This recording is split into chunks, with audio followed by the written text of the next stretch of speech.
Today we're baking a delicious moist cranberry pound cake perfect for any occasion. Let's get started.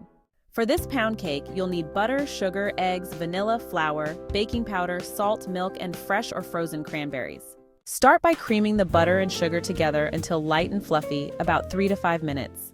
Next, add the eggs one at a time, mixing after each addition. Then stir in the vanilla extract. Step 4. Mix dry ingredients. In a separate bowl, whisk together the flour, baking powder, and salt. Step 5. Combine wet and dry ingredients. Gradually add the dry ingredients to the wet mixture, alternating with the milk. Mix until just combined.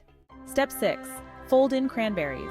Gently fold in the cranberries, making sure they're evenly distributed throughout the batter. Step 7.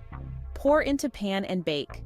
Pour the batter into a greased loaf pan and bake at 350 degrees Fahrenheit or 175 degrees Celsius for 60 to 70 minutes, or until a toothpick inserted in the center comes out clean. Step 8. Cool and serve. Once baked, let the cake cool in the pan for 10 minutes before transferring it to a wire rack to cool completely. Then slice and serve. And there you have it, your perfectly moist cranberry pound cake. It's sweet, tangy, and perfect for any gathering. If you enjoyed this recipe, don't forget to like, subscribe, and click the bell for more delicious baking videos. See you next time.